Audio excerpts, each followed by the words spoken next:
Muy buenos días. Antes de sumergirnos en el análisis técnico-jurídico de este conflicto interestatal de 7 días entre India y Pakistán, les propongo hacer un alto, no para repetir lo obvio, que hubo ataques, daños colaterales, posibles crímenes de guerra, sino para hacernos una pregunta más incómoda. ¿Qué clase de guerra fue esta? ¿Y qué nos dice sobre el derecho internacional humanitario en pleno siglo XXI? Porque sí, el conflicto produjo violaciones claras al derecho internacional humanitario, bienes civiles atacados, represalias en zonas pobladas, infraestructuras vitales inutilizadas. No hay debate técnico en esto. Pero si nos quedamos ahí, si solo verificamos el incumplimiento de normas, corremos el riesgo de hacer arqueología jurídica y no ciencia crítica del derecho. Nosotros les proponemos ir más allá, preguntarnos si este conflicto fue realmente una guerra en sentido clásico o si estamos frente a otra cosa. Quizás una demostración calibrada de fuerzas entre potencias nucleares, o un mensaje con lenguaje bélico pero lógica disuasiva, o un episodio diseñado para probar los márgenes de permisividad del sistema internacional más que para obtener una victoria militar. Y si esto es así, como presumimos que podría ser, entonces el reto para el derecho internacional humanitario no es solo técnico, es estructural. ¿Puede el derecho limitar un conflicto que no busca destruir al enemigo, sino negociar su percepción? ¿Puede el derecho internacional humanitario regular una guerra que no se libra solo en el campo de batalla, sino también en las redes, en la semántica y en la geopolítica simbólica? Y aún más inquietante, si los estados involucrados, como India y Pakistán, invocan el lenguaje del derecho internacional humanitario solo cuando les es útil para legitimar su relato. ¿Quién queda para defender el derecho por sus principios y no por sus conveniencias? Esa es una pregunta que no puede responder un tribunal aislado. Esa es una pregunta para la academia, para este curso, para nosotros, para ustedes. Con esta brújula crítica les invito a iniciar este recorrido no para repetir fórmulas, sino para ponerlas a prueba, porque si el derecho internacional humanitario aún tiene sentido, es justamente en escenarios como este, donde el riesgo de irrelevancia acecha. Con este marco crítico en mente y reconociendo que este conflicto no solo desafía las normas, sino la lógica misma de su aplicación, demos ahora el siguiente paso: ver cómo el derecho internacional humanitario fue convocado, transgredido o instrumentalizado durante estos 7 días de enfrentamiento. Empecemos por el principio fundacional del derecho internacional humanitario moderno, ese que separa la guerra de la masacre, ese que define jurídicamente la humanidad en tiempos de hostilidad, el principio de distinción. ¿Quién es blanco legítimo? El artículo 48 del Protocolo Adicional Primero de la Convención de Ginebra del 49 consagra uno de los principios cardinales del derecho internacional humanitario: la obligación de distinguir en todo momento entre combatientes y civiles, y entre objetivos militares y bienes de carácter civil. Esta norma no solo delimita la legalidad de los ataques, sino que establece un criterio ético funcional indispensable en conflictos armados internacionales.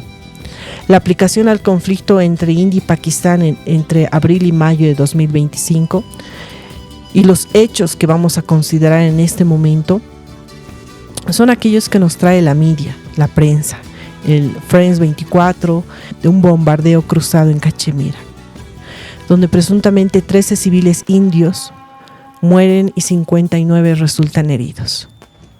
Pakistán también reporta civiles muertos y heridos, y escombros caídos, y derribo de drones.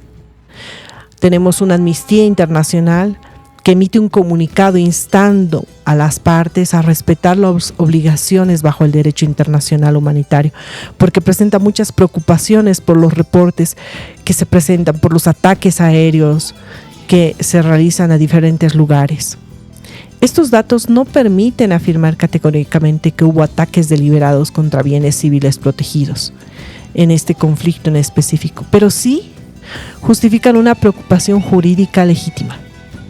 En contextos de alta densidad poblacional y uso de armamento pesado, la proximidad entre blancos militares y civiles puede generar efectos colaterales previsibles y evitables. Aquí la pregunta crítica es si basta con que un blanco militar esté cerca de bienes civiles para considerar el ataque lícito. El artículo 51, numeral 2 del protocolo primero responde con claridad. Los actos o amenazas de violencia cuya finalidad principal sea aterrorizar a la población civil están prohibidos. Si los ataques tienen un efecto desproporcionado sobre la población no combatiente o si la cercanía se convierte en una excusa sistemática para causar daño colateral, entonces ya no hablamos de errores tácticos, sino de posible instrumentalización del terror como un elemento disuasivo.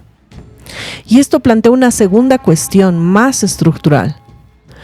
¿Pueden potencias nucleares como India y Pakistán, que conocen y ratifican el lenguaje del derecho internacional humanitario, utilizarlo como un escudo retórico mientras erosionan sus principios en la práctica? ¿Cuánto daño es demasiado? El derecho internacional humanitario no solo impone la obligación de distinguir entre combatientes y civiles, sino también de limitar los efectos colaterales, incluso cuando se ataca un objetivo militar legítimo. El artículo 51.5, inciso B del protocolo adicional primero de los convenios de Ginebra, establece que está prohibido todo ataque que pueda provocar pérdidas incidentales de vidas civiles, lesiones a civiles, daños a bienes civiles. En la aplicación del conflicto entre India y Pakistán tenemos a la operación Sindor. Tras el atentado terrorista en Pahalgam el 22 de abril de 2025, que causa la muerte de 26 personas, incluidas un turista y un ciudadano nepalí, según el Ministerio de Asuntos Exteriores de India, el gobierno indio lanza el 7 de mayo una operación militar, la operación Sindor. La operación es presentada como una represalia dirigida exclusivamente contra la infraestructura terrorista de grupos como Lashkar-e-Taiba y contra Jaish-e-Mohammed, señalados por la India como responsables directos del ataque del 22 de abril. Según el secretario de Defensa, Bakram Misri, India ejerció su derecho a responder, a prevenir y a disuadir nuevos ataques transfronterizos, asegurando que los bombardeos fueron medidos, no escalonados, proporcionales y responsables. Pero a su vez, tenemos también algunos aspectos que se deben considerar, ¿no? Daños colaterales, y tenemos que evitar víctimas civiles. Sin embargo, diversos medios internacionales como La Guardia y The France 24 han reportado que los ataques han alcanzado presuntamente zonas civiles en Baja Kalpur y en Kotli, incluyendo lugares donde habían 31 víctimas presuntamente que habrían fallecido. En respuesta, Pakistán también lanza la operación Bunyan Marush y sus ataques de misiles hacia zonas indias como Patakot y Amirtar, o provocan más bien 33 muertes de civiles. Este caso ilustra de forma nítida la tensión entre la necesidad militar y la protección de la población civil, un eje central del principio de proporcionalidad. La pregunta jurídica y ética es clara. ¿Se justificaba el nivel de daño colateral reportado en función de los objetivos perseguidos? El artículo 51.5b no admite ambigüedades. Aun si el blanco es militar, el ataque se vuelve ilegal si el daño esperado a civiles es excesivo respecto a la ventaja concreta obtenida. En estos contextos de alta tecnología militar como el de India, el estándar de diligencia debe ser mayor. Si los comandantes sabían o debían saber de la presencia de civiles en infraestructuras protegidas, debieron abstenerse de tomar medidas adicionales para evitar el daño. Del lado pakistaní, los ataques también parecen haber cruzado esa línea, al no justificar suficientemente la naturaleza militar de los objetivos alcanzados, de acuerdo a los reportes independientes. En resumen, la proporcionalidad no es un margen de maniobra operativo, sino un límite jurídico y ético estricto. Ignorarlo socava los cimientos mismos del derecho internacional humanitario y convierte el conflicto en una amenaza directa a la población civil. ¿Se hizo todo lo posible para evitar el daño? El artículo 57 del protocolo adicional de la Convención de Ginebra establece que las partes en conflicto deben tomar todas las medidas de precaución factibles para evitar o minimizar las pérdidas de vidas civiles y los daños a bienes de carácter civil. Esto incluye las obligaciones de verificar que los objetivos sean militares y de dar advertencias efectivas antes de que los ataques se realicen. Durante la escalada del conflicto entre India y Pakistán en mayo de 2025, se registraron múltiples incidentes que planteaban serias dudas sobre el cumplimiento de estas obligaciones. El 7 de mayo, India, al ejecutar la operación Sindoor como una ofensiva militar contra presuntamente campamentos de grupos armados de Azad Cachemira, tenemos información del secretario de Seguridad Vikram Masri, que afirma que estos ataques eran proporcionales. No obstante, hay informes también de France 24 y La Guardia que documentan impactos en zonas pobladas. Aunque Pakistán responde con ataques de artillería en las fronteras, en regiones como Pathankot o Poonch, alcanzando también a lugares donde presuntamente habrían muerto 33 civiles, se tiene que hacer una evaluación crítica y responsable. El principio de precaución se convierte así en un test de humanidad operativa en contextos de alta tensión geopolítica. ¿Puede la guerra justificar el apagón de la vida civil? El artículo 54 del protocolo adicional de la Convención de Ginebra establece un principio inquebrantable. Queda prohibido atacar, destruir o inutilizar bienes indispensables para la supervivencia de la población civil, con el fin de privarle de su sustento. Este no es un principio negociable, ni la estrategia militar más sofisticada puede legitimarlo si genera hambre, enfermedad o colapso humanitario. Durante los días más intensos del conflicto entre India y Pakistán, se registraron diversos ataques, diversos sectores que habrían sido vulnerados, plantas hidroeléctricas, infraestructura en Cachemira. Esta situación plantea un grave dilema jurídico. Incluso si hubiera blancos militares en las cercanías, el principio de precaución del artículo 57 y la presunción de civilidad del artículo 52.3 van a obligar a descartar el ataque si hay riesgo desproporcionado para bienes civiles esenciales. La infraestructura hidroeléctrica no puede ser un blanco legítimo si su destrucción pone en riesgo la vida de la población civil. El caso de Nelum Yelum invita a examinar una cuestión central en el derecho internacional humanitario. Cuando una instalación pierde su carácter de bien civil indispensable, ¿basta con la presencia cercana de un objetivo militar para justificar un ataque con alto potencial humanitario? La respuesta es clara. No. El derecho internacional humanitario impone a las partes en conflicto siempre la carga de demostrar que se ha hecho todo lo posible para evitar este tipo de consecuencias. Incluso si hubieran objetivos militares, la destrucción de una fuente primaria de electricidad en una zona densamente poblada debe ser descartada si su afectación puede causar hambre, enfermedad o un colapso hospitalario. La pregunta de fondo es ética y jurídica. ¿Cuándo deja de ser una guerra entre estados y se convierte en un castigo colectivo contra la población civil? ¿Puede el terror ser una estrategia legítima cuando la guerra se vuelve personal? Acá el artículo 51 numeral 6 del protocolo adicional de la Convención de Ginebra prohíbe los actos o amenazas de violencia. Esta norma de valor casi absoluto prohíbe incluso las represalias contra civiles por más graves que sean las provocaciones previas.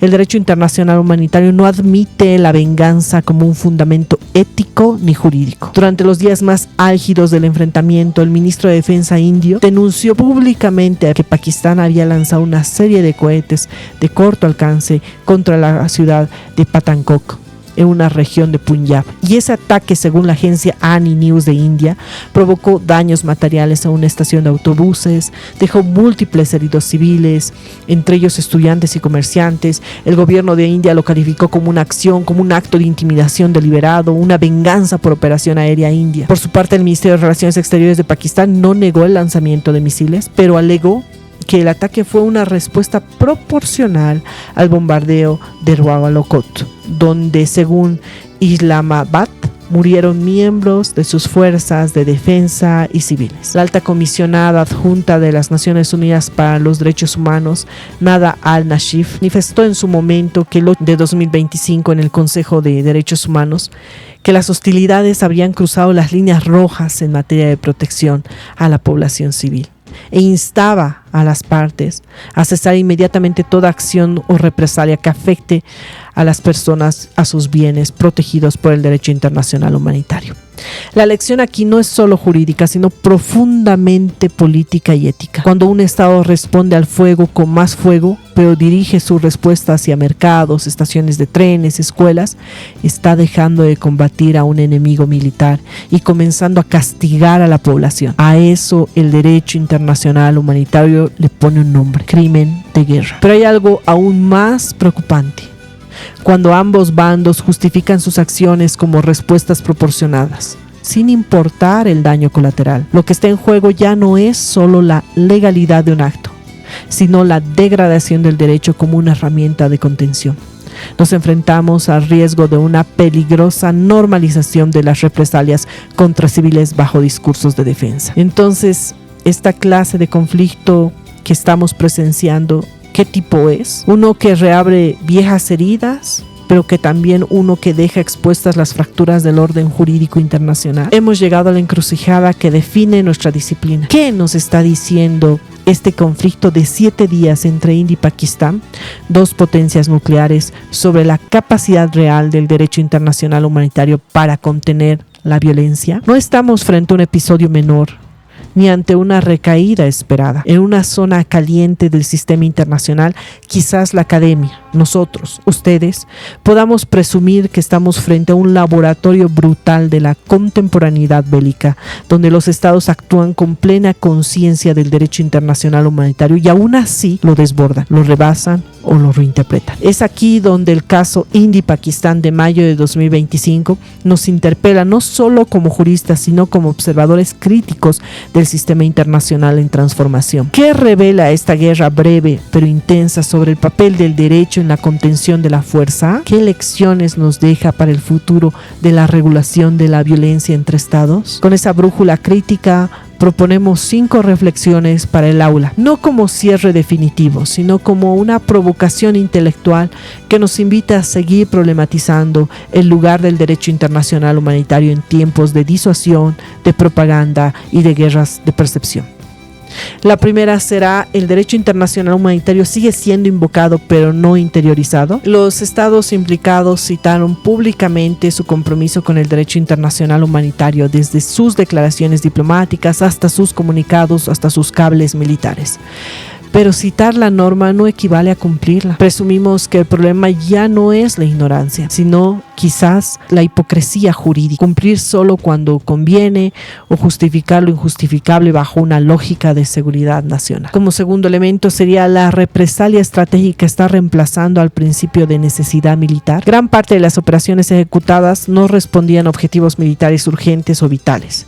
Respondían a una lógica simbólica de castigo, de mostrar fuerza, de escalada controlada. Pero el derecho internacional humanitario no admite la pedagogía del terror. El principio de represalia está prohibido contra civiles y su disfraz estratégico no lo legitima. La tercera será: la protección de bienes civiles no puede ser selectiva. Aquí vamos a precisar que cuando se destruye una planta de agua, una red eléctrica o un hospital por error, estamos ante algo más profundo: la tendencia de normalizar el daño colateral como inevitable, pero lo civil no es prescindible, no es una variable de ajuste. El artículo 54 del protocolo no admite excepciones estratégicas. Atacar bienes indispensables para la supervivencia es un crimen de guerra. Como punto número 4, la disuasión nuclear silencia al derecho, pero no lo deroga. La doctrina de escalada para desescalar, popularizada en la región desde 1998, implica la amenaza de usar la fuerza para prevenir más fuerza. Sin embargo, esa lógica anula de facto el equilibrio que propone el derecho internacional humanitario: proteger al ser humano incluso en el peor escenario. Aquí está el dilema. La bomba nuclear no necesita usarse para producir efectos jurídicos. Su mera presencia ya deforma la lógica del derecho. Y como quinta, la academia, nosotros, ustedes, no puede seguir siendo notaria del incumplimiento. Y aquí la interpelación es para todos nosotros, para ustedes, para el aula. Si solo documentamos violaciones sin cuestionar las estructuras que las hacen posibles, ¿no terminamos naturalizando la ilegalidad? Más que describir lo que ocurre, debemos comenzar a denunciar lo que sigue ocurriendo. Porque el derecho internacional humanitario no es solo un catálogo normativo, es una resistencia humanista frente a la lógica de exterminio calculado. Si algo deja claro este conflicto es que el campo de batalla ya no es solo físico, es también normativo, es semántico, es mediático. Quien impone su relato justifica su violencia. Por eso, hoy más que nunca, el derecho internacional humanitario debe defenderse no solo en las trincheras, sino también en los discursos, en la opinión pública, en las universidades. Y en esta aula, como juristas, como docentes, como investigadores, como estudiantes, no podemos permitirnos la neutralidad entre la barbarie estratégica y el derecho a la humanidad. Así que me despido con la pregunta más incómoda y necesaria de todas. ¿Estamos dispuestos a seguir defendiendo el derecho que protege lo humano, incluso cuando todo lo demás parezca fallar? Muchísimas gracias.